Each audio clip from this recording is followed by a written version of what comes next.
নমস্কার বন্ধুরা, কাবেরী রান্নাঘরে সবাইকে স্বাগত। আবারও চলে এলাম একটা রেসিপি নিয়ে। আমি আজ বানাবো ইডলি। ইডলি বানানোর জন্য এখানে ইডলির যে সুজিটা পাওয়া যায় সেই সুজিটা আমি নিয়ে নিয়েছি। এখানে বাটি মেপে আমি 2 বাটি সুজিটা আমি নিয়ে নেব। আপনারা আপনাদের পরিমাণ মতো নেবেন। আমি আমার পরিমাণ মতো নিয়ে নিচ্ছি। খুবই ইজি রেসিপি বন্ধুরা, প্রথম থেকে শেষ পর্যন্ত ভিডিওটা দেখলেই বুঝতে পারবেন কিভাবে বানাচ্ছি। ইডলি মেকার ছাড়াই ইডলি বানানো যায়। 2 বাটি সুজির জন্য এখানে 1 বাটি মতো দই নিয়েছি, টক দই নিয়েছি। এবার পরিমাণ মতো নুন দিয়ে দেব। এরপর জল দিয়ে একটা ব্যাটার তৈরি করে নেব।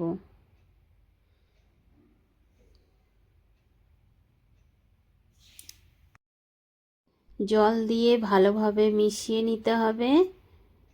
ব্যাটারটা রেডি করে নিতে হবে। অল্প অল্প জল দিয়ে ব্যাটারটাকে রেডি করতে হবে।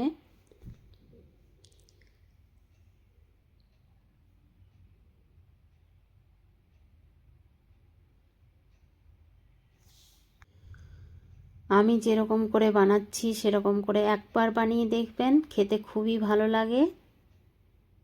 ব্যাটারটা আমার রেডি হয়ে গেছে। এবার গ্যাসে একটা বাটি বসিয়ে দিয়েছি তড়কাটা বানানোর জন্য। এখানে নিয়েছি বিউলির ডাল, ছোলার ডাল, আর নিয়েছি সর্ষে, শুকনো লঙ্কা, কারি পাতা। বাটিটা গরম হয়ে গেছিলো তাই তেল দিয়ে দিলাম। এবার ছোলার ডালটা দিয়ে দিলাম। এরপর বিউলির ডালটা দিয়ে দিলাম। এরপর শুকনো লঙ্কা আর সর্ষে দিয়ে দিলাম। এরপর দিয়ে দিলাম কারি পাতা। কারি পাতাটা আমার স্টোর করা ছিল, সেই কারি পাতা আমি দিয়ে দিলাম। আপনাদের কাছে কাঁচা কারি পাতা থাকলে দিয়ে দেবেন এখানে। ভালো করে আস্তে আস্তে গ্যাসটাকে কমিয়ে রেখে ভেজে নিতে হবে। তড়কাটা রেডি করে নিতে হবে। তড়কাটা আমার রেডি হয়ে গেছে। এবার একটা হাতার সাহায্যে নিয়ে পরে ব্যাটারের মধ্যে দিয়ে দিচ্ছি। পুরো তড়কাটা আমি দেব না, কেননা চাটনি বানানোর জন্য ওই তড়কাটাই আমি ব্যবহার করব। পরিমাণ মতো তড়কাটা আমি দিয়ে দিলাম। এবার ভালোভাবে মিশিয়ে নেব।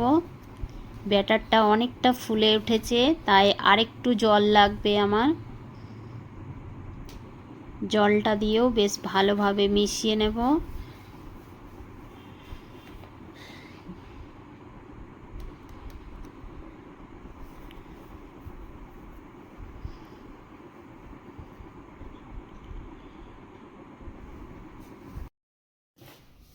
ব্যাটারটা রেডি হয়ে গেছে। 2 মিনিটের জন্য আমি ঢাকা দিয়ে রেখে দেব। আর এখানে আমি 4টা বাটি নিয়েছি একই মাপের। এরপর একটু করে সাদা তেল দিয়ে ব্রাশ করে নেব, যাতে ইডলিটা সহজেই বেরিয়ে আসে। আমি ব্রাশ করে নিচ্ছি। গ্যাসে একটা কড়াই বসিয়ে দিয়েছিলাম, জল দিয়ে দিয়েছিলাম, স্ট্যান্ডও বসিয়ে দিয়েছিলাম। এবার ব্যাটারটা নিয়ে পরে বাটির মধ্যে রেডি করে নেব।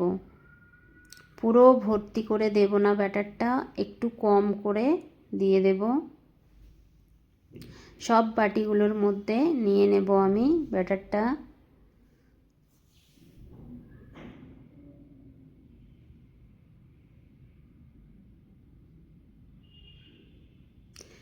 সব বাটির মধ্যে আমি ব্যাটারটা নিয়ে নিচ্ছি।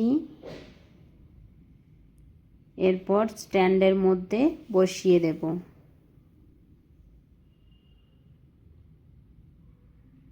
5-7 মিনিটের জন্য ঢাকা দিয়ে দেব। 5-7 মিনিট পর ফিরে এলাম। ঢাকাটা খুলে দেখব। একটা টুথপিক নিয়েছি, টুথপিকের সাহায্যে দেখে নেব। টুথপিকে লাগছে না মানে আমার ইডলিটা রেডি হয়ে গেছে। এরপর আমি নামিয়ে নেব। একটা সাঁড়াশির সাহায্যে নামিয়ে নেব।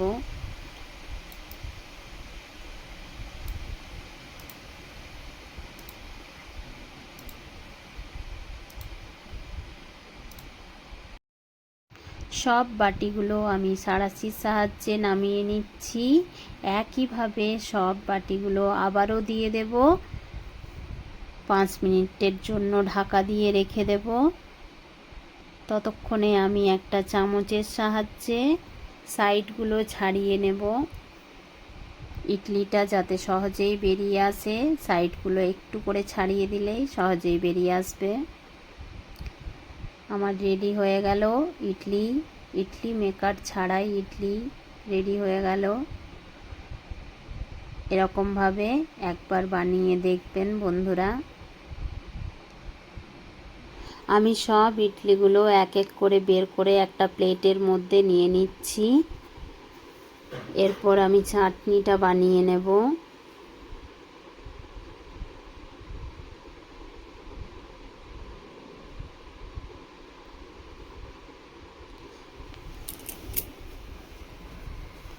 চাটনি বানানোর জন্য এখানে আমি একটা বড় সাইজের টমেটো নিয়েছি একটা মিক্সিং জারে, আর নিয়েছি 4 টুকরো আদা আর 2টো কাঁচা লঙ্কা। এটা একটা পেস্ট বানিয়ে নেব। আমি পেস্ট বানিয়ে নিয়ে চলে এসেছি। গ্যাসে একটা কড়াই বসিয়ে দিয়েছি, দিয়ে দেব সর্ষের তেল। তেল দিয়ে প্রথমে কড়ার মধ্যে একটু ছড়িয়ে দেব খুন্তির সাহায্যে। এরপর ওই পেস্টটা ঢেলে দেব। ভালোভাবে একটু কষিয়ে নেব। একটু কষিয়ে নিয়ে পরিমাণ মতো নুন, হলুদ গুঁড়ো আর চিনি দিয়ে দেব। বেশ ভালোভাবে কষিয়ে নেব। এরপর মিক্সির বাটি ধোয়া জলটা এর মধ্যে আমি দিয়ে দেব। এখানে বন্ধুরা আপনারা রসুনও ব্যবহার করতে পারেন, কিন্তু আমি নিরামিষ দিনে বানাচ্ছি তাই আমি রসুন ব্যবহার করব না। ওই ইডলিগুলোও হয়ে গেছে, নামিয়ে নেব।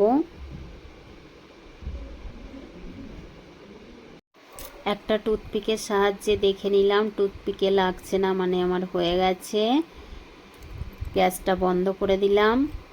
আস্তে আস্তে একটা সাঁড়াশির সাহায্যে থালাটা নামিয়ে নিলাম। আবারও একইভাবে বের করে নেব। আর এখানে যে তড়কাটা বানিয়ে রেখেছিলাম চাটনির মধ্যে, সেই তড়কাটা দিয়ে দিলাম, ভালোভাবে মিশিয়ে নিলাম।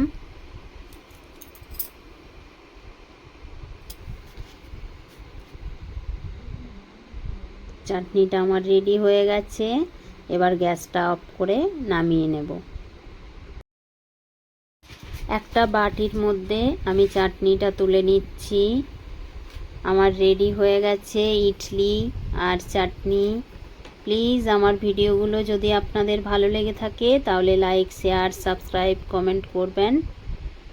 এতক্ষণ ধরে ধৈর্য ধরে আমার ভিডিওটি দেখার জন্য অসংখ্য অসংখ্য ধন্যবাদ।